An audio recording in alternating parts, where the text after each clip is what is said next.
Amis,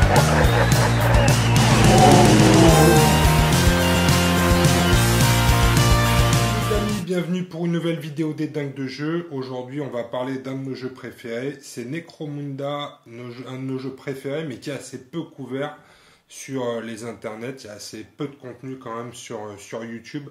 Donc aujourd'hui, on va faire un point comme on a l'habitude de le faire. On va pas repartir au tout début. Je parle pas de 1995, mais plutôt de 2017, qui est la dernière version. On a déjà couvert ces aspects-là. On va remonter jusqu'à l'année dernière et la sortie de la boîte Dark Uprising. On avait fait un Open the Box avec Popits, donc si vous voulez revoir un peu l'historique, n'hésitez pas à revenir dans le temps. Mais on va faire un point justement sur tout ce qui est sorti depuis, en termes de matériel, en termes de suppléments.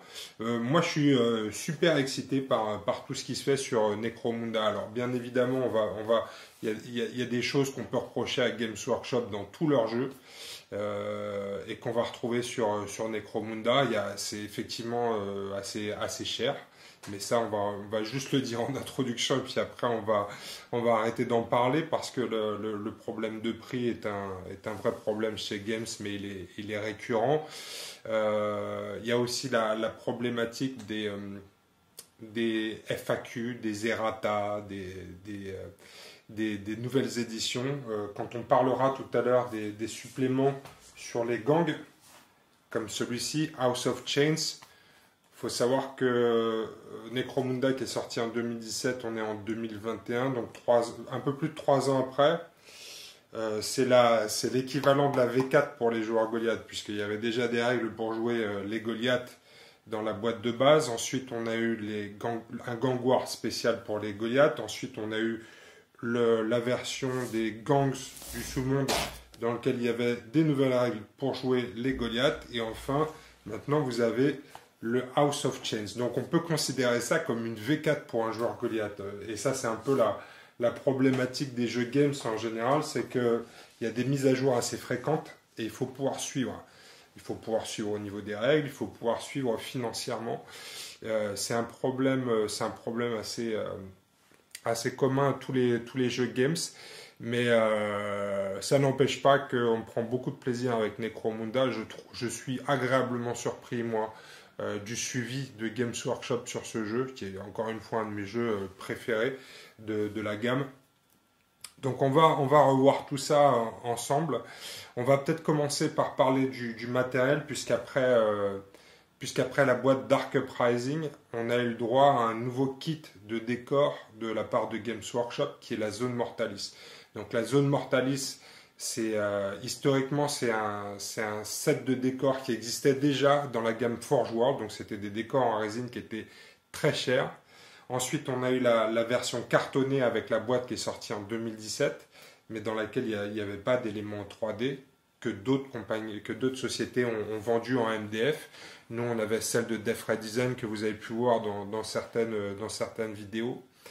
Mais l'année dernière, Games Workshop a sorti un kit de Zone Mortalis en plastique. Et je dois avouer que ce kit-là, il est juste bluffant. Il est bluffant dans sa qualité, mais je dirais qu'on avait l'habitude de voir des décors de qualité dans les gammes Games Workshop. Mais ce qui change vraiment là, c'est son aspect modularité et la façon dont Games a créé de nouveaux standards. Historiquement, dans les décors de Games, on avait quand même du mal à les mettre les uns avec les autres. Il y avait souvent des décalages de taille, etc. Et c'était difficile de faire une table de Necromunda avec la gamme existante parce que les décors n'étaient pas forcément adaptés. Donc on a eu cette sortie avec, dans un premier temps, les dalles et les murs, ainsi que tous les escaliers, les échelles, toutes les passerelles qui sont sorties. Et je trouve que le matos est de très bonne qualité. On en a fait des revues, on a fait aussi une vidéo sur toute la partie magnétisation de ces éléments-là. Et plus tard, plus tard dans l'année, c'est venu aussi un peu comme une surprise. sur cette base de construction, un peu comme sur un Lego. Games Workshop a sorti également un kit qui s'appelle Strongholds. Donc c'est pour faire la base, le camp de votre gang, et en reprenant justement ces modules standards pour pouvoir construire sur la même base de dalles et de murs. Donc ça, je trouve que c'est vraiment du très très bon matos. Et je trouve que Games Workshop a vraiment fait un progrès énorme dans la création de ces décors. Je ne sais pas s'ils ont embauché des ingénieurs de la NASA ou quoi, mais je trouve que les kits sont vraiment toute beauté. Il y a des alternatives moins coûteuses en termes de décors. Il y a des kits en MDF qui sont très bien. Il y a aussi, si vous avez des imprimantes, une imprimante 3D, il y a des kits qui sont vendus par des créateurs de fichiers. Je pense notamment à celui de Dragon's Rest, qui est un de mes créateurs de fichiers préférés en ce moment, qui a fait la table Special, qui aussi a fait un kit qui s'appelle Sector Fatalis, je crois, et qui vous permet de créer justement tous ces éléments en 3D pour du Necromunda, et qui est vraiment super bien fait. Moi, j'ai commencé à imprimer les fichiers, et je vous le recommande comme d'habitude sur Dragon's Rest. Ça s'imprime tout seul, et c'est très bien fait, et ça correspond bien aux besoins de Necromunda Underhive. Donc ça a été une des premières surprises. Ensuite, on a eu un certain nombre de suppléments. Je vous rappelle que dans les suppléments, on avait déjà... On peut les regrouper comme ça, parce que je dirais qu'ils sont un peu dans la même veine. On a eu dans un premier temps The Book of Peril. Alors malheureusement, c'est à partir de là qu'on a arrêté d'avoir des versions françaises, jusqu'au livre des règles et les gangs du sous-monde, qui est en train de disparaître. Celui-ci, il ne va pas être suivi par Games Workshop, puisqu'il est remplacé par les codex. Jusque-là, on avait de la version française, et depuis le Book of Peril, on n'a que de la version anglaise. Alors, il y a des gens dans la communauté qui passent beaucoup de temps à les traduire, ces bouquins. Donc, rejoignez le groupe Necromunda France, où vous pourrez trouver ces éléments-là. Mais dans celui-ci, donc dans The Book of Peril, on retrouvait quelques nouveautés. C'est là-dedans qu'on vous apprend à construire un gang de Venator, donc des chasseurs de primes, qui va vraiment vous permettre de faire des choses incroyables en termes de conversion, de création de votre propre gang, puisque là, il n'y a pas de kit dédié à ça. L'objectif, c'est vraiment de pouvoir se lâcher en termes de créativité.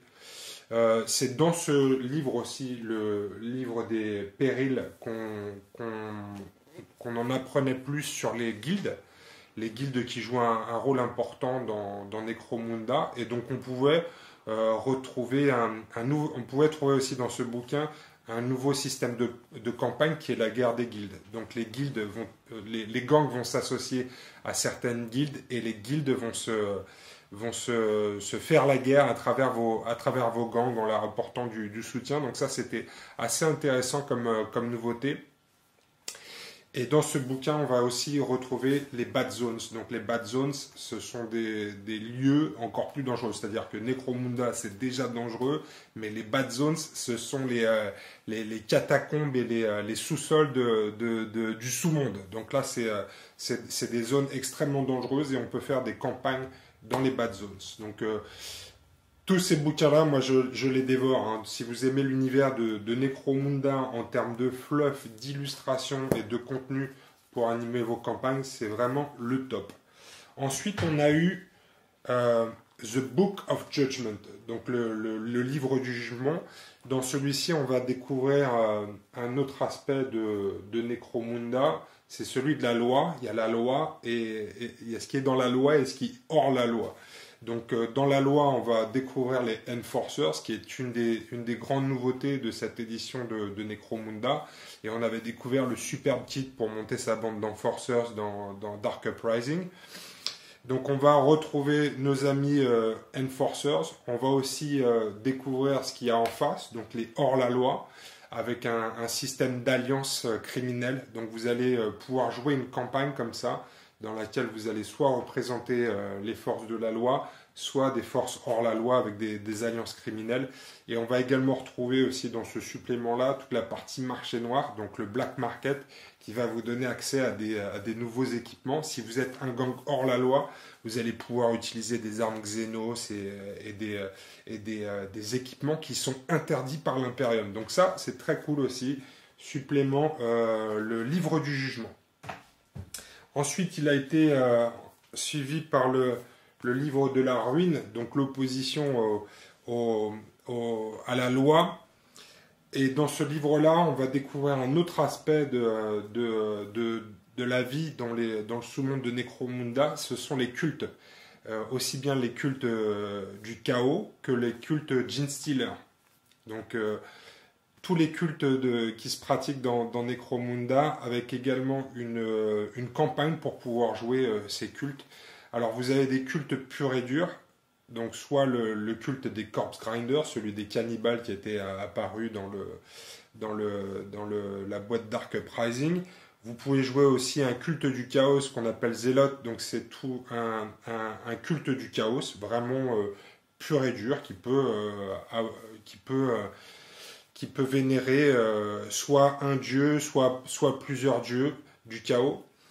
Vous allez retrouver aussi des règles pour jouer le culte Genestealer, mais ce qui est intéressant aussi, c'est que vous allez pouvoir faire évoluer votre gang existant. Si vous jouez un gang d'échères, vous allez pouvoir, par exemple, vous mettre à vénérer des dieux du chaos, ou aussi vous faire infecter par un culte de Genestealer. Donc, par exemple, vous allez pouvoir jouer votre gang d'échères qui subit des mutations et qui rejoint le culte Genestealer, ou bien décider tout d'un coup de vénérer certains dieux obscurs.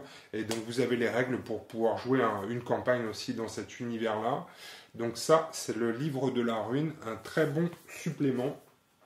Et c'est ensuite qu'est arrivée une grosse surprise. Donc là, on va attaquer la dernière série la plus récente. On ne sait pas ce que va faire Games après avoir complété les 6 gangs. Mais ce que Games a fait en fait, c'est que les 6 gangs qui étaient présents dans ce supplément, les gangs du sous-monde, donc de Necromunda, les six gangs majeurs vont chacun être développés dans un supplément. Donc le premier qui est sorti, c'était le supplément pour les Goliaths. On a ensuite les Escher, ensuite on a les Orlok, et on a eu récemment les Vansar. Celui-ci est arrivé après 4 mois.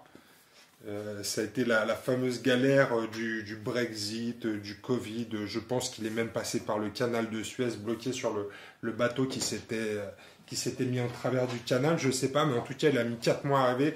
Mais enfin, il est là. Donc, on a déjà 4 des 6 suppléments qui vont sortir dans cette veine-là.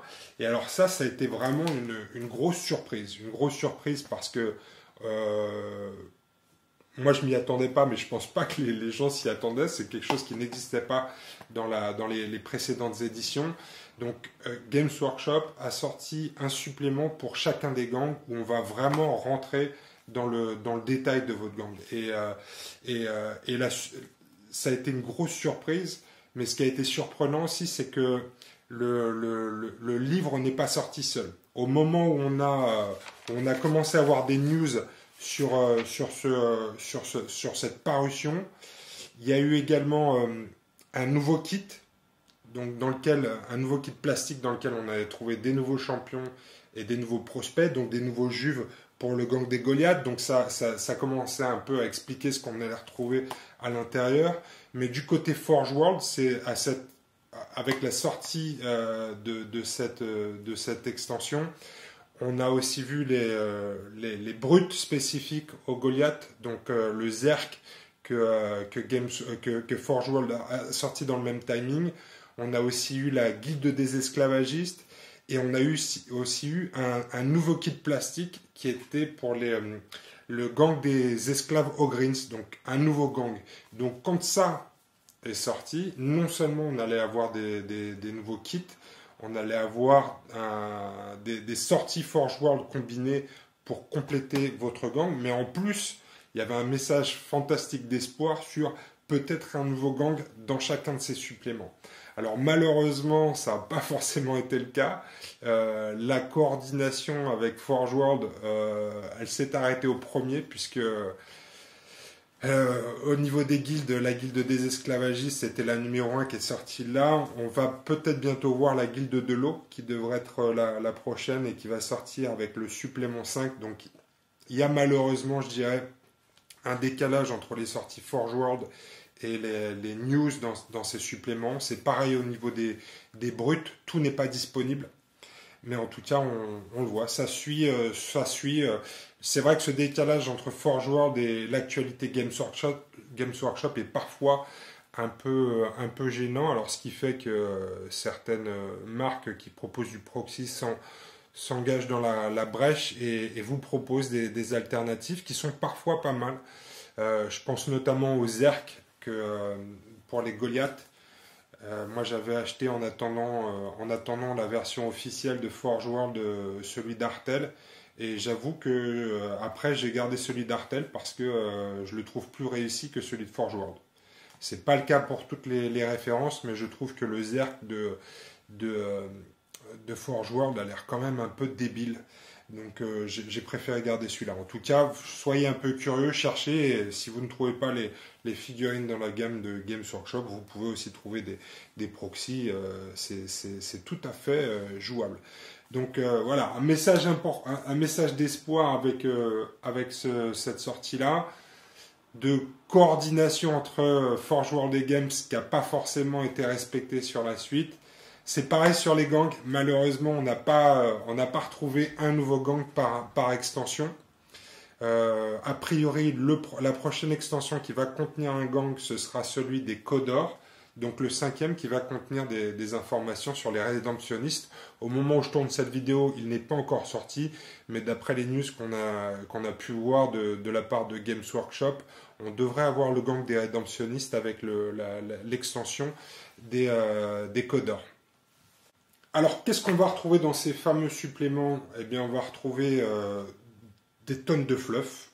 Vraiment, si vous aimez la lecture sur l'univers de Necromunda, c'est c'est vraiment une source d'information qui est extraordinaire. Et vous allez aussi trouver toutes les informations pour pouvoir jouer votre gang. C'est-à-dire les recrues, mais aussi tous les équipements. Aussi bien génériques que les équipements spécifiques. Ce qui veut dire que si vous êtes comme moi un bourrico et que vous achetez toutes les extensions, il y a des éléments qui vont être communs à tous ces bouquins, mais l'objectif c'est pour les nouvelles recrues dans l'univers de Necromunda, vous voulez vous mettre sur un gang, vous achetez le codex, on va appeler ça comme ça, qui va avec, et dans ce codex-là, vous avez toutes les informations pour pouvoir jouer. Vous n'avez plus besoin de vous procurer ce bouquin-là. Vous avez toutes les informations pour pouvoir jouer votre gang dans ce bouquin-là. Donc ce que je vous propose, c'est qu'on tourne les pages de ce supplément de la maison House of Chains, la maison des chaînes, pour les Goliaths, pour voir exactement ce qu'il y a dans une de ces extensions-là, et vous allez retrouver ça dans toutes ces extensions. C'est-à-dire que la structure est souvent la même. Vous avez du fluff, vous avez les recrues, vous avez l'équipement spécifique. Vous allez avoir ensuite des options pour customiser vos gangs et apporter un peu plus de profondeur à chacun des membres de votre gang. Et vous allez avoir tout un tas de règles qui sont spécifiques à votre gang, comme des nouvelles compétences, des cartes tactiques, etc. Donc on va regarder ensemble House of Chains et ça vous donnera une idée de ce que vous pouvez voir, de ce que vous pouvez trouver dans toutes les autres extensions. Allez, c'est parti, je vous emmène faire un tour dans la maison des chaînes. Les bouquins sont toujours d'une superbe qualité, j'adore les illustrations et le papier mat, comme ça on a toujours un petit marque-page dans les bouquins de Necromunda. C'est de la très bonne qualité comme Games Workshop sait le faire. On a aussi de nouvelles illustrations, comme un des big boss de la maison Goliath.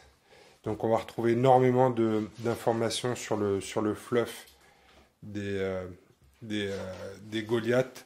On va retrouver aussi des choses qu'on retrouve assez fréquemment dans tout ce qui est codex et de Warhammer 40 000, c'est tout ce qui est timeline. Donc le calendrier de la maison Goliath et tous les éléments qui ont été importants depuis sa création jusqu'à aujourd'hui. Tous les événements qui ont marqué sa construction. La hiérarchie de la maison des Chênes, qui est l'autre nom de la maison Goliath. De superbes illustrations qui vont vous expliquer aussi un peu plus qui vont vous donner plus d'informations sur les nouveaux champions, les steamers, les forges, les différents types de forges. Donc là c'est pareil, quand vous allez construire votre gang, c'est toujours cool de donner un peu plus de profondeur. Donc vous voyez, vous pouvez construire un gang Goliath qui travaille dans une forge, qui travaille dans une armurerie, qui pratique l'esclavage, la partie chimique. Donc voilà quelques exemples de campements de gang Goliath, les territoires.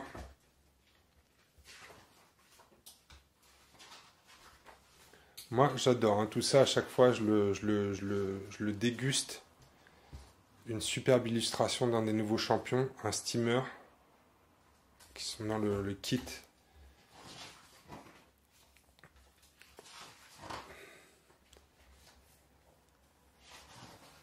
Et on va retrouver ensuite la construction du gang. Alors, ce qui est bien, c'est que il y a beaucoup de choses qui ont été clarifiées aussi par rapport aux anciennes règles, notamment sur l'équipement, sur la composition du gang. Comment est-ce qu'on équipe un guerrier, un ganger, et quelle évolution peut avoir son équipement pendant une campagne. Il y avait parfois des zones de flou, mais je dirais qu'avec ces suppléments, c'est quelque chose qui a été réglé. Ensuite, on va retrouver les éléments pour pouvoir construire son gang. Donc le leader, assez classique, on commence toujours par un leader. Maintenant, on va avoir systématiquement dans chacun de ces suppléments 2 options de champion. Donc par exemple ici, le Goliath Forge Boss, c'est un champion qui est l'équivalent de l'ancien champion qui existait dans les précédents suppléments. Et le nouveau champion, c'est le Steamer. Donc une version un peu plus coûteuse, mais un peu plus vitaminée, hein, plus orientée sur le corps à corps bien évidemment, même s'il y a une option avec un double lance-grenade à tir rapide. Mais voilà, une nouvelle option de Goliath, de champion, c'est le Steamer.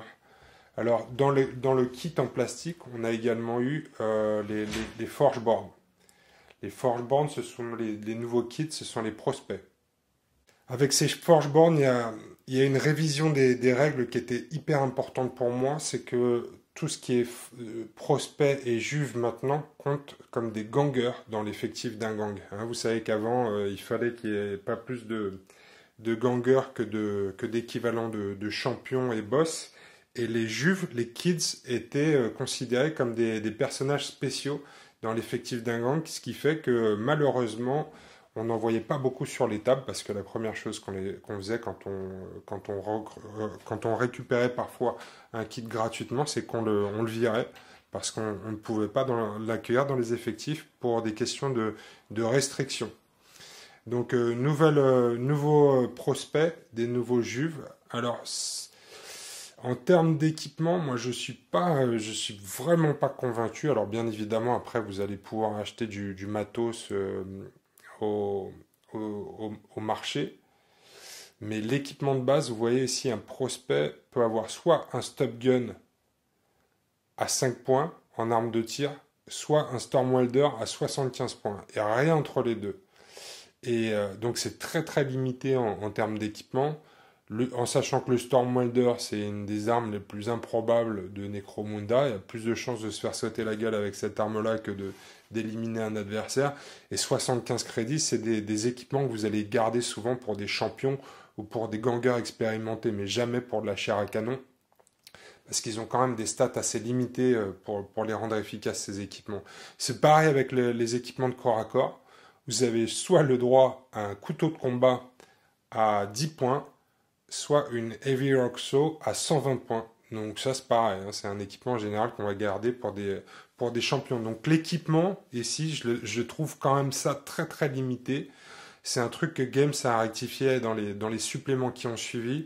Je pense qu'au début, ils l'ont fait pour suivre l'équipement qui était fait sur les kits, qui est toujours vraiment discutable. Hein. Moi, les kits, l'équipement des kits, les armes proposées sur les kits, c'est toujours sujet à conversation. Mais en tout cas, des nouvelles entrées pour le gang Goliath.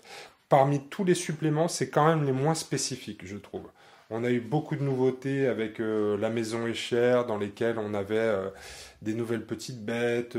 Sur les Horlocks, on a des mecs avec des jetpacks. Chez les Vansar, on a des skates volants. Là, sur les Goliaths, je dirais que c'est une nouvelle option pour de la chair à canon. On va ensuite retrouver les gangers qui n'ont pas changé. Et ensuite, les kids, quoi, qu'on appelle les juves, parce que depuis que Games Workshop est passé en bourse, on ne tue plus d'enfants dans Games Workshop. Donc ce sont des juves maintenant, mais vous voyez qu'ils sont passés gang fighter. Donc ils comptent dans les effectifs des gangers et non plus des champions et boss. Ce qui est beaucoup mieux. Donc voilà un peu pour les effectifs de base. On va ensuite retrouver les bêtes exotiques. Donc vous savez que chaque gang recrute des petites bêtes sympathiques en animaux de compagnie. Donc chez les Goliaths, ce sont des crocodiles qui servent de chiens de garde pour les boss et les champions. Vous avez même un crocodile spécial que vous pouvez ajouter à votre gang. Ça, c'est vraiment anecdotique, ces histoires-là. Ensuite, vous allez pouvoir recruter ce qu'on appelle des Hanger Zones et des brutes. Donc, les Hanger Zones, c'est des profils spéciaux qui font partie de votre camp et qui, normalement, ne prennent pas part à vos combats. C'est plutôt de la gestion de ressources entre deux games qui vont vous permettre d'avoir des bonus pour votre gang. Les brutes, par contre, elles font partie des effectifs en cours de partie. Donc, les Hanger Zones, ce qui est intéressant avec ces extensions, c'est que maintenant, il y a 3 catégories. Il y a les spécifiques. On va retrouver des Hanger Zones qui sont spécifiques à certains gangs. On va en retrouver des plus génériques, mais sur lesquels les gangs vont avoir des avantages. Certains gangs vont avoir des avantages par rapport au coût. Vous voyez, par exemple, le Brute Handler, il vaut 55 crédits pour un gang de Goliath, alors que les autres gangs pourront y avoir accès pour un coût de 110 points. Donc vous voyez, les gangs vont aussi s'orienter par rapport à ça. C'est-à-dire qu'ils vont avoir accès à des hangers, à des renforts qui sont spécifiques à leur gang. Vous voyez par exemple le Pit Trainer, donc celui-ci c'est le chef des gladiateurs, 75 crédits, il est uniquement disponible pour les gangs Goliath. Et donc tout cela vont vous donner des avantages entre deux games. Par exemple, le Pit Trainer, vous allez pouvoir envoyer des gangers s'entraîner entre deux parties.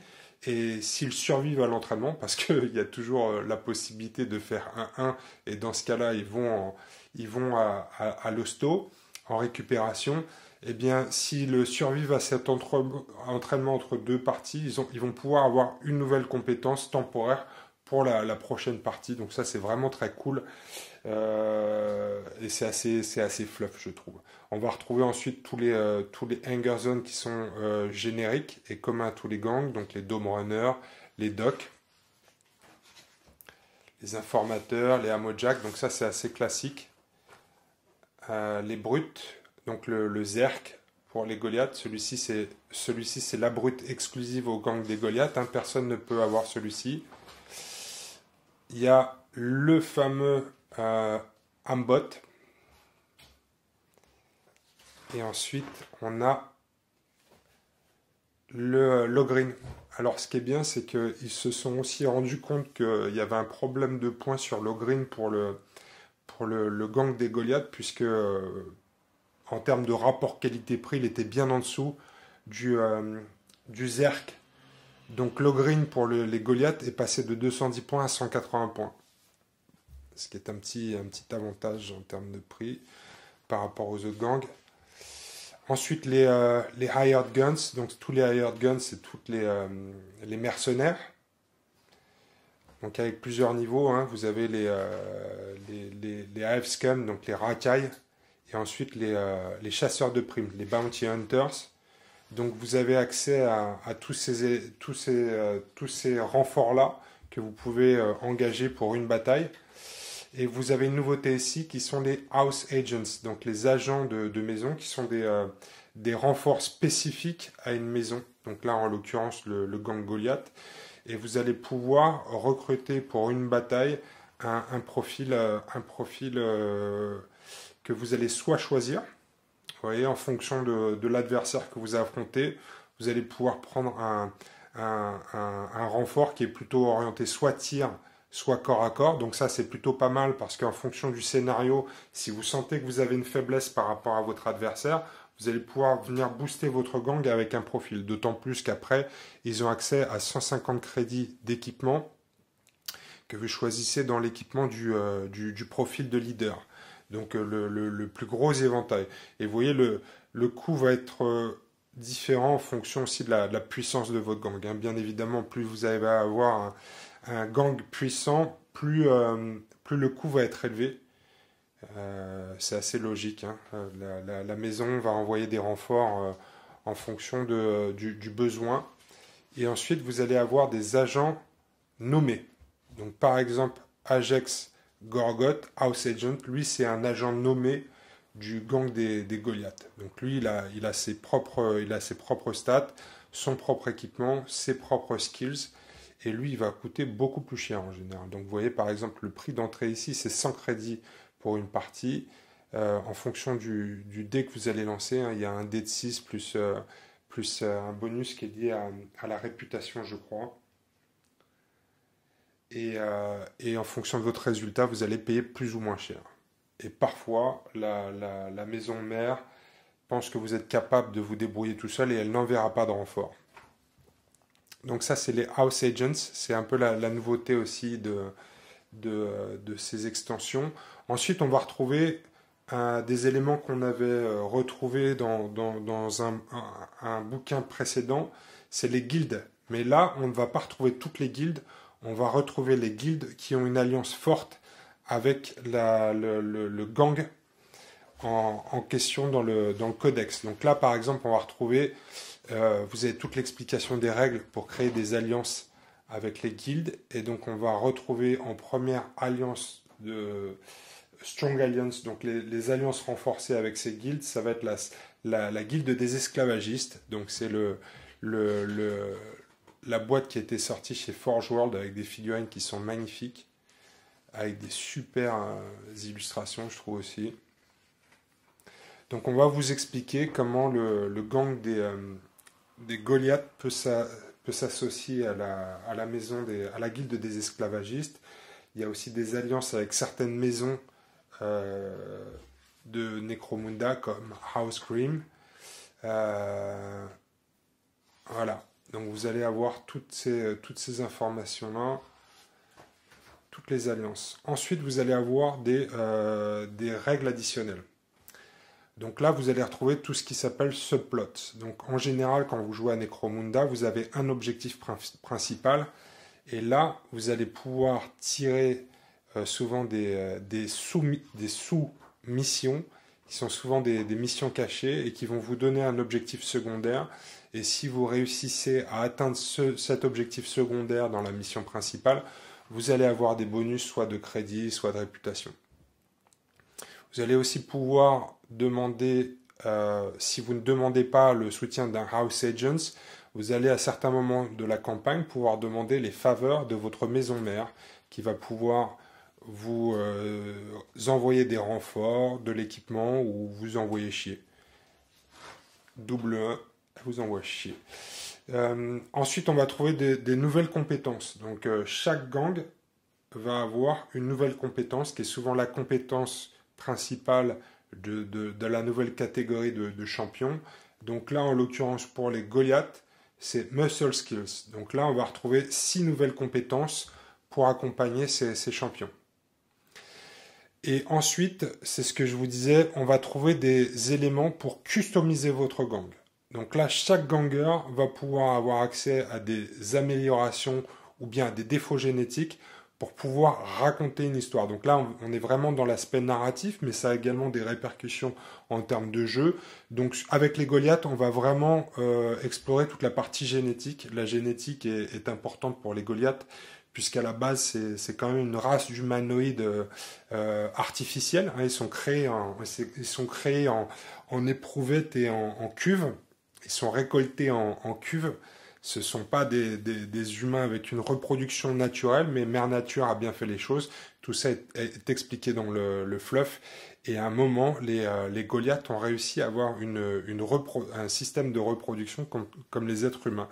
Donc vous allez, dans la création de votre ganger, soit choisir de faire un ganger artificiel, créer un Goliath artificiel créé en cuve, soit vous allez choisir de faire un Goliath qui est à la base un humain et qui rentre dans le gang et qui subit des modifications génétiques musculaires, mais qui vient de l'extérieur du gang, ou bien vous allez aussi pouvoir créer un ganger qui est issu de reproduction naturelle d'un ganger homme, d'un Goliath homme et d'un Goliath femelle. Donc voilà, à chaque fois, ça va générer des surplus, des surcoûts ou bien des réductions de coûts. Et à chacun de ces traits génétiques est associé un bonus ou un malus. Donc ça, c'est vraiment cool quand vous voulez rentrer dans le détail de la création de votre gang. Moi, je trouve que c'est top. Donc ici, on va avoir sur les Goliaths, on va avoir surtout l'aspect génétique. Sur les Escher, on va travailler davantage sur tout ce qui est drogue de combat et chimie. Sur les Orlocks, on va avoir plutôt la renommée d'un ganger. Donc là, on va travailler vraiment sur les surnoms. Les surnoms de chaque ganger qui sont liés à des faits d'armes et qui vont avoir des répercussions sur leur profil ou leurs compétences. Et enfin, chez les Vansa, on va avoir des améliorations cybernétiques. Donc ça, je trouve ça vraiment top. Ensuite, ça c'est complètement nouveau aussi dans ces extensions-là, ce sont des éléments de terrain que vous allez pouvoir intégrer quand vous êtes défenseur dans une mission. Vous allez pouvoir intégrer des éléments de terrain. Il y a souvent des tours un peu comme des tourelles. Voilà, par exemple ici le canon arrivait Goliath, vous pouvez en faire une tourelle qui peut être manipulée par des membres de votre gang. Vous allez souvent pouvoir poser des mines. Vous avez des reliques avec des effets spéciaux. Donc vous avez tout un tas de terrain comme ça qui va pouvoir protéger votre camp. Ensuite, vous avez des chasseurs de primes spécifiques au gang. Donc, par exemple, ici, c'est Attilus la hache, qui est un chasseur de primes spécifique au gang Goliath. Et vous avez ensuite des scénarios. Donc des scénarios qui sont, pareil, spécifiques au Goliath. Souvent des scénarios très orientés sur le corps à corps. Et ça vous permet également de bosser sur les éléments de fluff. Voilà, des photos. Ensuite, on a des Hive Scum, donc des racailles du sous-monde, spécifiques aussi. Donc là, c'est des personnages nommés. Ici, Tessark, donc une Forgeborn avec un fameux Stormwelder. Celui-ci, il est plutôt sympa, je trouve. Faire une conversion. Je ne sais pas si Forge World va sortir des figurines pour tout cela, mais celui-là, il a un double canon, double stub canon, et il peut les tirer en même temps. Donc celui-ci, un bon soutien en tir, surtout avec un stub canon qui a une force de 5. Hein. Et ensuite, là, c'était vraiment la surprise de ce supplément. C'est jouer un gang d'esclaves Ogryns qui s'est libéré, délivré.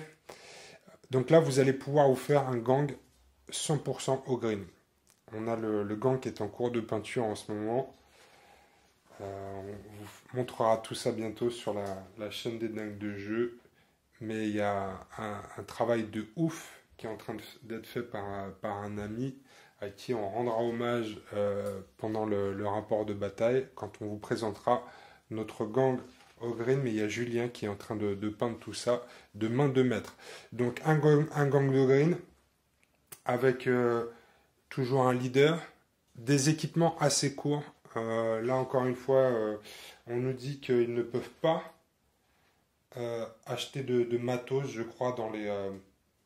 Ouais, c'est ça, j'étais en train de vérifier, mais effectivement, vous voyez, un des problèmes, je dirais, de ce gang d'esclaves au green, c'est qu'on est très limité en termes d'équipement. Oui, la seule arme de tir, c'est le fameux arc welder, et malheureusement, les Ogreen n'ont accès qu'à la catégorie Wargear des trading posts, donc du marché ou du marché noir.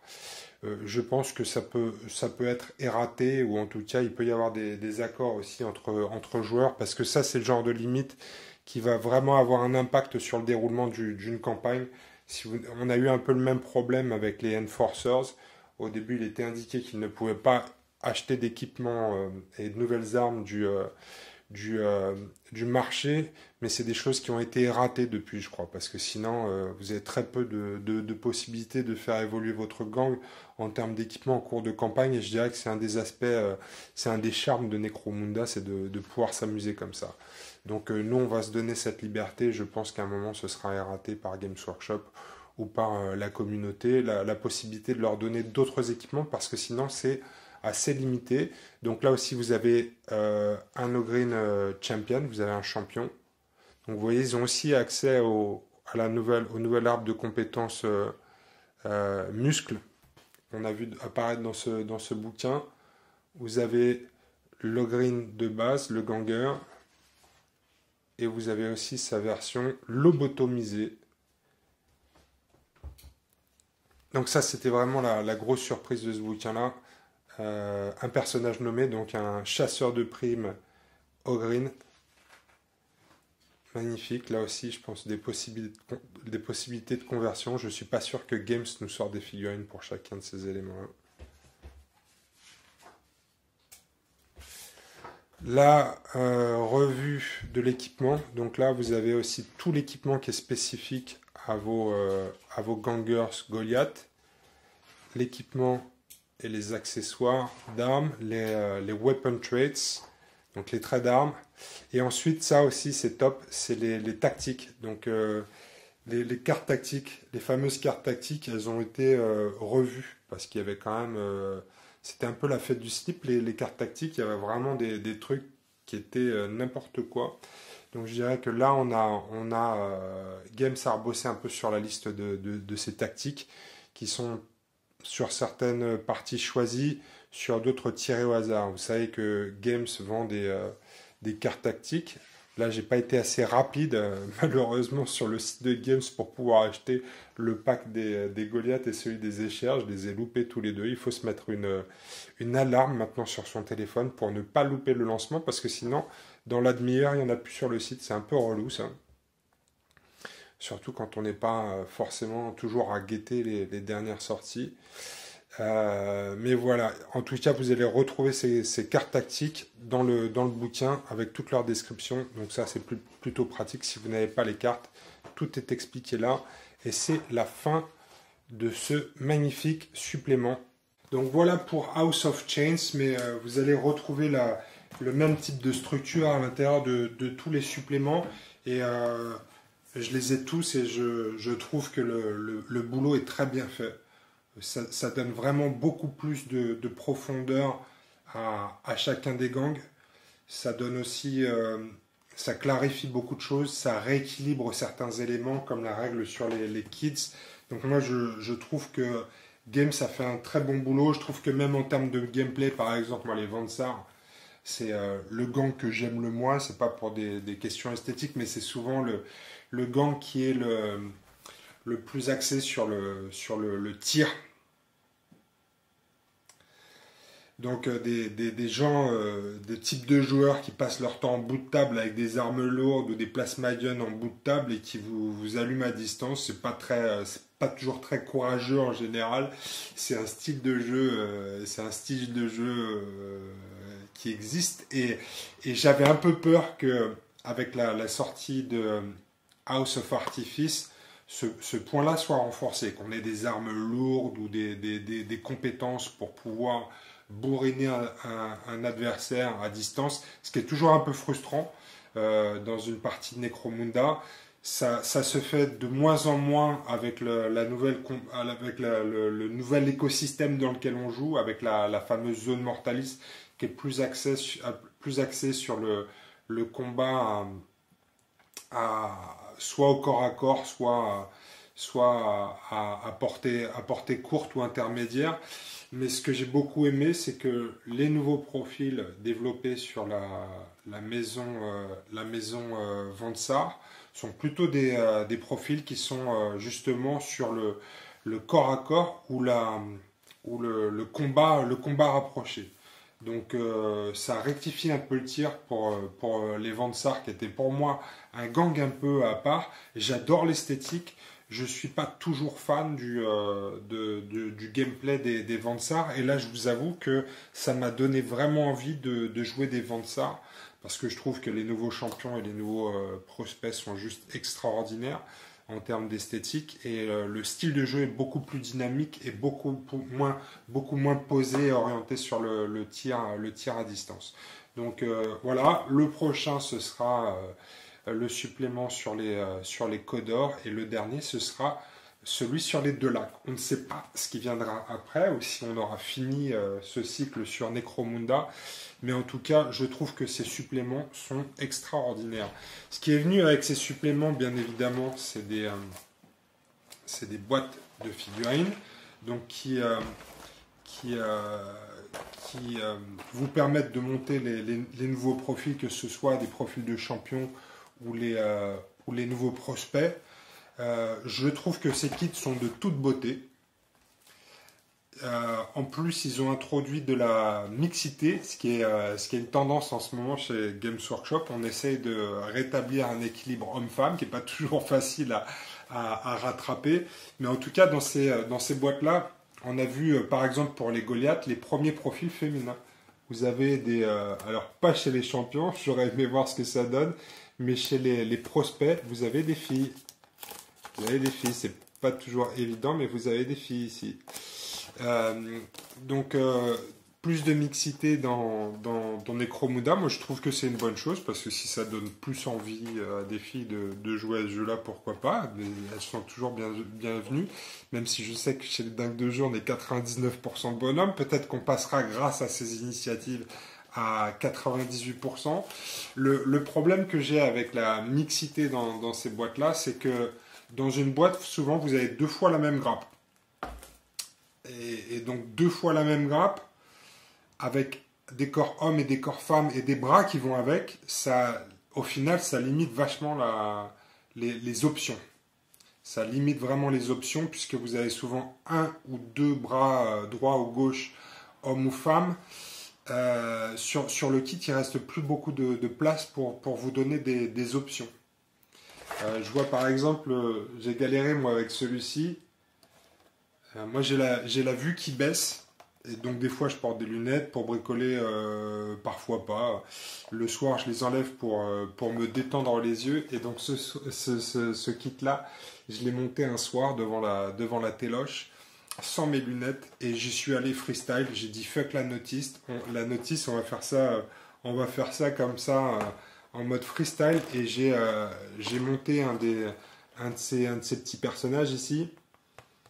Et quand j'ai remis mes lunettes pour voir ce que j'avais fait, j'avais créé un monstre, un corps de femme avec une tête d'homme, un bras droit d'homme, un bras gauche de femme, et c'était vraiment disproportionné, quoi. Bon, vous savez comment ça se passe dans ces cas-là, la colle à plastique est encore fraîche, donc on arrache tout. J'ai démembré ma figurine et je suis retourné à la notice. Donc voilà, ça limite les possibilités dans vos montages et les possibilités les options d'armes. D'autant plus que moi j'ai toujours un problème avec ces kits-là. Je pense que les gens qui créent ces kits et les options d'armes ne jouent pas à Necromunda. Je trouve que souvent les, euh, les options d'armes sont ridicules. Par exemple, celui-ci, il a 2 pistolets lance-flammes. Qui va faire ça? Qui va équiper un de ses prospects avec 2 pistolets lance-flammes? Aucun intérêt en termes de jeu. Autre exemple, par exemple, avec le gang des Vansar. Je suis en train de perdre des morceaux, il faut que je fasse attention. Avec les Vansar, tous les prospects, la seule option d'équipement pour leur bras gauche, c'est le bouclier énergétique à 50 points. Donc celui que tu as en général du mal à payer, même pour tes champions, pour ton chef.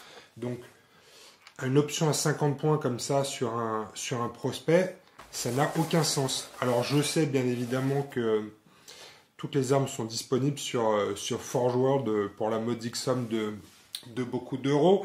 Mais je trouve que c'est un peu le problème que j'ai avec ces kits. C'est magnifique. Ça ne reflète pas forcément la façon dont tu vas les jouer. Et je trouve que l'équipement qui est proposé dans ces boîtes-là est pas adapté au jeu en fait.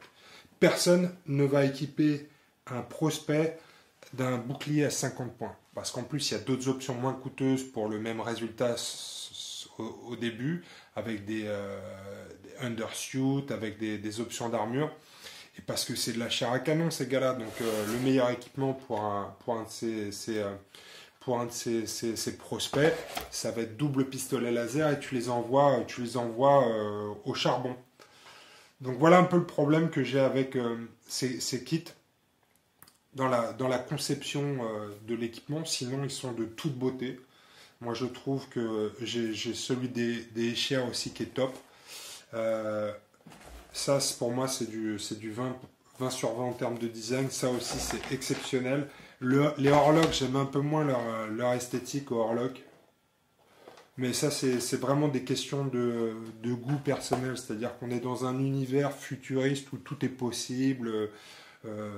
On peut se faire des crêtes, on peut prendre de la drogue, avoir des muscles et des tatouages et avoir de l'audace. Et ces gars-là ont choisi de porter la moustache et le bandana. Donc je trouve que c'est un manque d'ambition pour les Orlok. Et je ne suis pas toujours fan de leur esthétique, mais le gang est sympathique à jouer. Je trouve en tout cas que les Wreckers sont un peu en dessous du reste en termes de sculpture. Surtout quand on voit ce que Games a fait pour les Vansar. Mais en tout cas, moi je trouve que c'est très bien. Alors, il y a juste le kit des Escher qui n'est pas mixte, puisque là on a du 100% féminin. Je trouve pas que ce soit un problème. Hein. Dans la recherche de mixité, pour moi les Escher ce sont les Amazones de Necromunda. Et qu'on ait un gang 100% féminin, moi ça me dérange pas. C'est pour ça que j'ai pas trop compris quand Forge World a sorti des Escher hommes.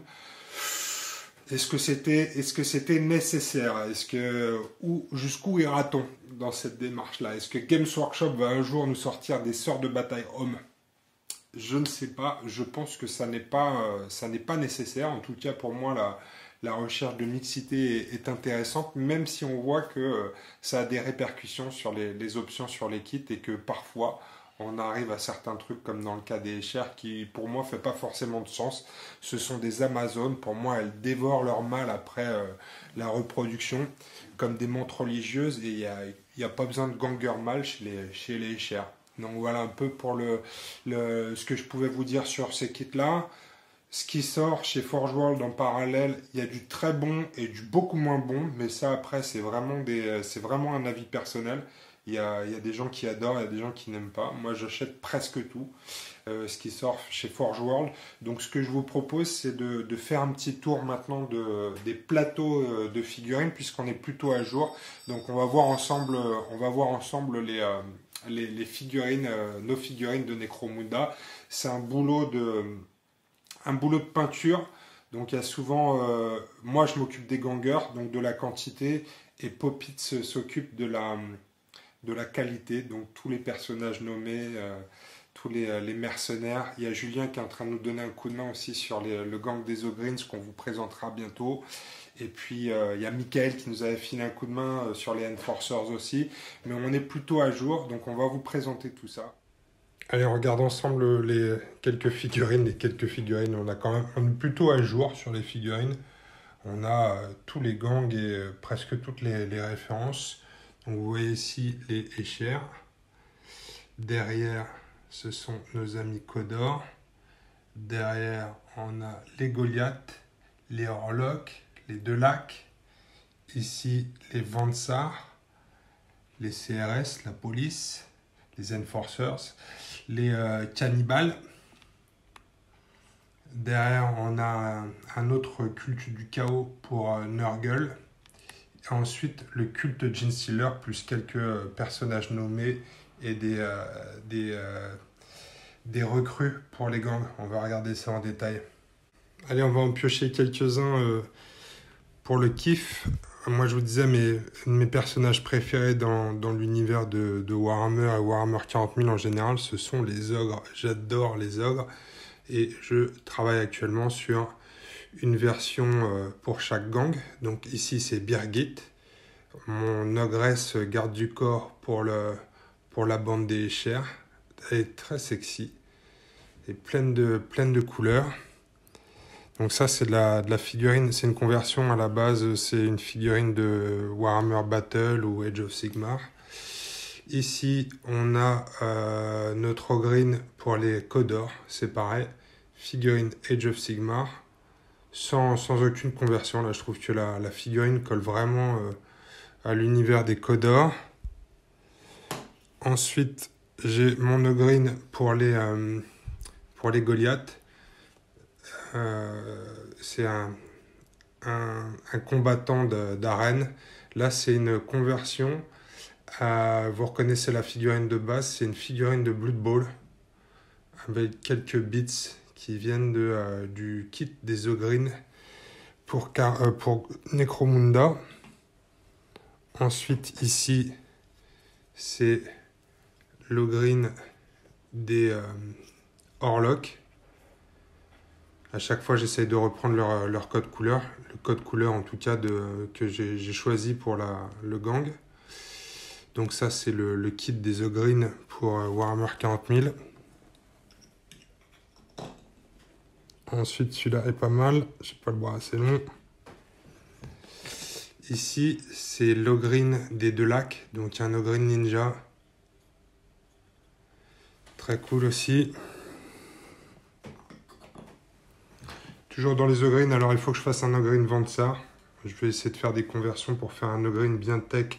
Mais le dernier kit pour Necromunda est plutôt bien. On a toute une bande qui est en peinture chez Julien. On attend ça avec impatience, ça va être top. Ici, c'est mon Ogryn des Enforcers. Pareil, du kit des Ogryn, les Bullgryn de 40k. Ici, un Ogryn Cannibal. Celui-ci vient de l'univers de Warhammer Battle aussi. Et un Ogryn mutant pour le culte du chaos de Nurgle. Celui-ci vient de la boîte Rogue Trader de Kill Team. Donc maintenant, il me manque plus qu'en conversion d'Ogryn. Il me manque le culte Genestealer et les Vansar, mais sinon chaque gang aura son Ogryn. C'est pas forcément la meilleure recrue en termes d'efficacité, mais en termes de style, pour moi c'est un indispensable. On va continuer avec quelques... Alors qu'est-ce que j'ai d'autre? On est plutôt à jour aussi au niveau des nouveaux profils pour les Escher. Donc ça c'est les nouvelles championnes, les Death Maiden, les Vierges de la Mort. On a aussi... nos nouvelles prospects avec leurs petits bestiaux qu'on a vus dans un rapport de bataille. Je les trouve superbes ces figurines. Je trouve que toutes les figurines de ces boîtes Escher sont juste géniales. Entre celle-ci et l'archer du même kit, c'est vraiment très réussi. C'est pas le cas de toutes les boîtes. Je trouve qu'il y a vraiment il y a différents niveaux en termes de qualité, mais je trouve que les Escher sont vraiment top. Vous avez ici la Elle est jeune avec son arc, je trouve magnifique. Ensuite, on a alors, attendez, je vais vous en montrer juste une dernière. Attention, celle-ci, elle pique les yeux, parce que c'est une peinture de Poppits. Mais c'est la chasseuse de primes spéciale pour le gang des Chers. Magnifique. On a aussi, dans la catégorie ménagerie, les chats. Je ne sais pas encore ce que ça va donner, ces parties de Necromunda, mais entre les chats, les petits lézards qu'on a vus tout à l'heure, etc., ça va faire quand même une sacrée ménagerie sur la table, donc on va voir ce que ça donne. Au niveau des codeurs, qu'est-ce que je vous montre? Je vous ai montré le Logreen tout à l'heure. Je vais montrer le Stig aussi. Alors ça, c'est une figurine exclusive. Il y en a que quelques-unes. C'est une conversion. C'est même pas une conversion, c'est une sculpture par Mo. Donc ça, c'est Mo qui nous a sculpté un Stig, puisque la figurine n'existe pas encore et on est toujours pressé. Tant plus que Mo jouait Codor, donc il avait besoin d'un Stig. Qu'est-ce qu'on a d'autre de sympa en Codor? On est aussi à jour. Ça, c'est le dernier, pas mercenaire, c'est les Iuscum. Le premier avec une arme lourde, puisqu'il a une mitrailleuse. On attend, ce sera les prochains, ce sera les Rédemptionnistes, qui ne sont pas encore sortis au moment où je tourne cette vidéo. C'est la prochaine sortie, donc on vous montrera ça avec plaisir dans une prochaine vidéo. Ici, c'est mon Zerk Goliath. Je ne suis pas fan de la figurine de Forge World. J'aime beaucoup celle qui a été faite par Artel, qui fait pas mal de proxy pour Necromunda. Et quand je trouve que la version Artel est meilleure que la version Forge World, moi j'hésite pas, hein. Je trouve que celui-ci fait beaucoup plus dynamique et beaucoup plus crédible que sa version Forge World que je trouve un peu débile.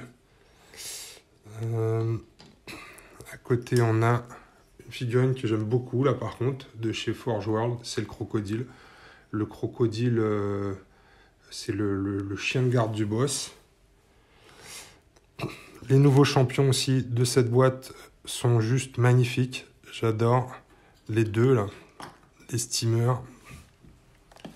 Il y a la version corps à corps qui est superbe. La version avec les lance-grenades qui est top aussi. J'aime beaucoup aussi les profils des jeunes. Donc ça, c'est cela. C'est de pas tout foutre en l'air. Ça, ce sont les prospects. Je trouve les figurines vachement dynamiques et très belles en sculpture. Ça, c'est la fille. Donc, on a des filles maintenant chez les Goliaths. Très chouette. J'aime beaucoup ces figurines. J'ai quelques kids aussi de la première version qui font toujours partie du gang. Ça, c'est d'anciennes références que vous devez reconnaître. Ensuite, on a les Horlocks. Pour les Horlocks, il y a en brut, vous avez accès à un serviteur. La figurine n'est pas encore sortie. Moi, j'utilise celle de Blackstone Fortress que j'aime beaucoup. Et je pense que je continuerai d'utiliser celle-ci parce que je la trouve très chouette comme serviteur pour les Horlocks. J'ai pris en plus leur schéma de couleur de vert et de jaune comme ça pour coller au reste du gang. Alors, sur le gang, sur les nouveautés en Horlock, j'aime beaucoup les champions. Ça, c'est le nouveau champion avec le marteau à deux mains. Je le trouve vraiment badass. Les épaulettes sont un peu grosses, mais ça colle plutôt au style des Horlocks actuels. J'aime beaucoup aussi les chiens, les toutous. Dans la catégorie ménagerie, on a aussi des chiens avec des super poses très dynamiques. J'aime beaucoup. Je suis un peu moins fan des Wreckers. Il y a du bon et du moins bon. J'aime bien celle-ci. Même si les armes sont un peu, là, les lance-flammes, je trouve que les pistolets lance-flammes sont un peu surdimensionnés. D'autant plus que celui-ci, il est prévu main droite, main gauche en pistolet lance-flammes. C'est n'importe quoi. Et la version féminine, je suis pas fan de cela. C'est pas mes préférés en tout cas dans les nouvelles boîtes qu'on a à notre disposition. Les Goliath, les deux lacs plutôt, on n'a pas encore la nouvelle boîte de champion. Je vais vous montrer quelques conversions que j'ai fait. Alors ça, c'est pour le psycheur. Je ne suis pas hyper convaincu par mon travail là. On dirait là, un peu la Vierge Marie. Mais ça, c'est mon psycheur, la brute pour le gang des deux lacs. On a un schéma de couleur comme ça, dans les violets foncés, avec quelques touches de vert fluo de temps en temps pour renforcer le côté poison du gang. Ensuite, les Vansar, les Fiotas de l'espace. Alors, on en est où des Vansar? Moi, j'aime bien l'orientation qu'a donné la nouvelle boîte, avec des Vansar un peu plus agressifs et un peu plus courte portée. Là, vous avez les petits prospects sur leur skateboard volant. Moi, je coupe les tiges parce qu'elles sont vraiment trop grosses. Puis après, plus la tige est longue, plus le centre de gravité va être haut, plus ça va tomber quand ça va être sur des décors, surtout sur de la 3D. Donc, j'essaie de raccourcir tout ça. On a les 4, on a les champions aussi. Donc, les champions... J'ai fait une conversion pour celui-ci, qui est un personnage nommé et qui est un agent de la maison Vansar. Donc j'ai fait une conversion parce qu'il a une épée qui n'est pas dans le kit. C'est une épée de l'Adeptus Mechanicus. Et sinon, le champion réglementaire. J'aime beaucoup la figurine aussi. Et je trouve que ça donne une nouvelle orientation au gang des Vansar, un peu plus orienté vers le corps à corps. C'est celui-ci, avec des pinces de combat. Pour le CAC, en fin du CAC chez les Vansar, ils vont pouvoir se comporter en vrai bonhomme de Necromunda. J'ai fait aussi quelques petites conversions, ça c'est... Vous savez, ils ont accès à des familiers, les Vansar, qui sont des petites araignées comme ça, squelettes. Le crâne, c'est le crâne du kit pour faire les socles là, de chez Games Workshop. Et les papates, ce sont des mains d'un kit de l'Adeptus Mechanicus, les Rustalker ou un truc comme ça. Il m'en restait en bits, donc j'ai fait les papates des araignées avec. Chez les Enforcers, vous connaissez les Enforcers, on les a déjà vus sur la table. On la nouvelle championne, non celle-ci c'est une... vous pouvez la recruter aussi. Moi je pense que je vais la jouer dans mes effectifs parce que je trouve que la figurine est très cool. Donc c'est une inspectrice avec son chien. Son chien qu'on va appeler Canigou. J'aime beaucoup la figurine aussi. J'en ai acheté des gros chiens de chez Artel pour faire d'autres chiens pour les Enforcers. Je ne sais pas ce qu'il fait là, lui, tiens. On va le voir. Vous le reconnaissez ou pas? La racaille de l'espace, Peter Punk. Un cadeau de Poppits. Il y a les tatouages. Il y a le maillot de basket. Tout est là. Ça, c'est Poppits qui me l'a fait pour mon anniversaire l'année dernière. Donc, c'est une sculpture de Poppits. Et il a rejoint les gangs de Necromunda. C'est une racaille de l'espace. Et pour quelques crédits, vous pouvez l'embaucher en renfort dans vos batailles.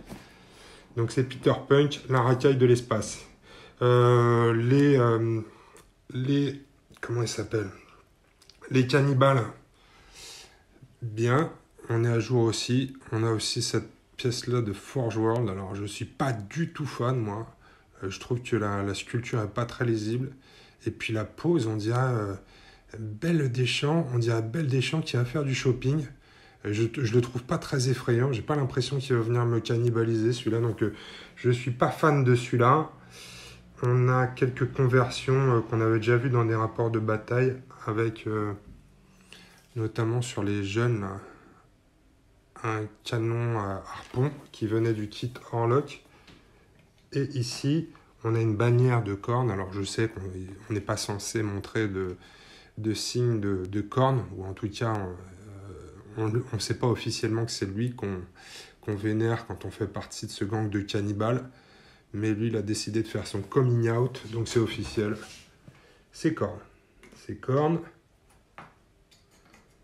Les ambottes. les fameux ambottes. On en a deux, on va peut-être s'en faire un de plus en conversion pour le chaos. Puisque derrière, on a encore des gangs du chaos. Donc là, c'est un gang du chaos pour Nurgle avec des figurines qui viennent de différents kits. Celle-ci, c'était Age of Sigmar aussi. Je lui ai rajouté un plasma pistol. Figurine assez connue. Il y a son pote le sorcier aussi qui va avec. Voilà le sorcier. Tout le reste, c'est des... vous les reconnaissez. C'est aussi des figurines de 40K. Ce sont nos amis zombies sur lesquels j'ai fait quelques conversions puisque je les ai équipés souvent d'autoguns qui viennent du kit des Codors. Ça va plutôt bien avec, il y a des clous. Donc voilà pour ces équipes du chaos. Ensuite on a le Cult Genestealer. Rien de spécial, vous les connaissez les figurines. Je trouve que le Cult Genestealer dans l'univers de Necromunda colle parfaitement. Ça c'est vraiment très cool, il y a des tas d'options. Et ensuite on va regarder quelques figurines qui viennent du plateau d'à côté. Les personnages nommés, attention, ça va piquer les yeux. La peinture, c'est un autre niveau, c'est Popitz. C'est le chasseur de primes. Magnifique peinture. Dans la catégorie, ça pique les yeux. L'armurier nain. Après, à la caméra, on voit peut-être pas bien. Quelques chasseurs de primes. Qu'on a vu dans un rapport de bataille. Ce que j'aime beaucoup aussi, c'est la guilde des esclavagistes qui est sortie avec la House of Chains. Superbe figurine. J'adore. Ça, c'est très très bon, je trouve.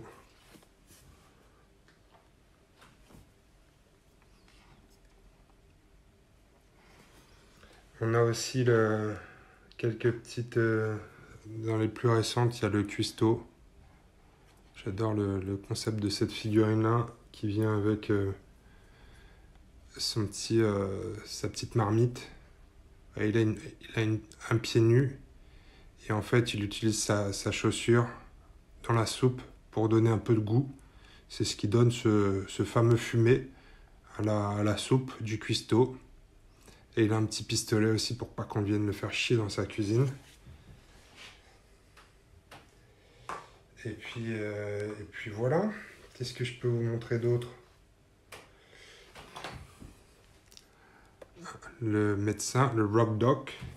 Et puis on a aussi l'autre, le dernier qui est sorti. Le Doc en personnage nommé.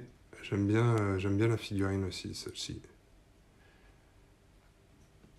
J'utilise un vernis Games qui est satiné un peu.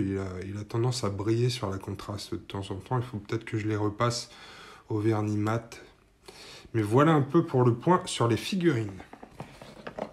Allez, en bonus, je vous montre aussi. On est parfois à la recherche de figurines pour représenter soit des agents, soit des civils, soit des psychiatres.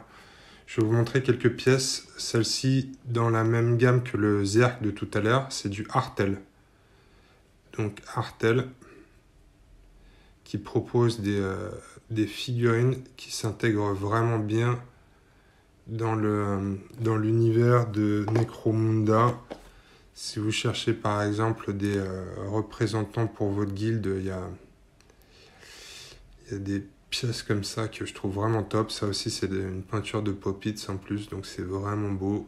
En plus, vous voyez en termes d'équipement, ici on a une Chainsword, une épée tronçonneuse, qui colle plutôt bien.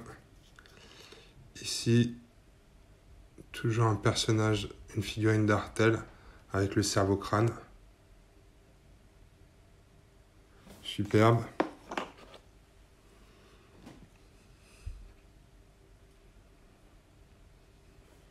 Et ici, c'est un possédé. Ça, c'est plutôt pour du Inquisimunda. Toujours peinture Popitz. C'est magnifique. Voilà les amis, pour ce point sur Necromunda, un jeu qu'on adore, un jeu auquel on joue pas assez souvent en ce moment, parce que c'est vrai qu'avec la Covid, c'est compliqué de se retrouver déjà pour faire une partie, alors pour faire des campagnes, c'est encore plus compliqué. On espère pouvoir vous en présenter un jour sur les dingues de jeu. Pour l'instant, surtout en format escarmouche, parce que filmer une partie et monter une partie, c'est compliqué, mais s'engager sur toute une campagne, c'est aujourd'hui, avec les moyens techniques qu'on a, complètement impossible. Peut-être dans le futur, on arrivera à remédier à ce problème-là, mais aujourd'hui, pour nous, c'est impossible. Mais en tout cas, on va se retrouver très bientôt pour des vidéos sur Necromunda. À l'agenda, on va avoir donc dans les prochains rapports de bataille, on va avoir de l'Ogreen, beaucoup d'Ogreen, donc un gang d'esclaves Ogreens. Et on va avoir aussi un duel entre la Maison des Artifices et les Orlocks. Donc Vansar contre Orlok, qui sont les deux derniers suppléments, avant d'accueillir avec plaisir les prochains dans la liste. Voilà les amis, on espère que vous jouez à Necromunda. N'hésitez pas à nous en parler dans les commentaires, ce que vous pensez de cette évolution du jeu. Et on vous dit bon jeu. À bientôt les amis, ciao.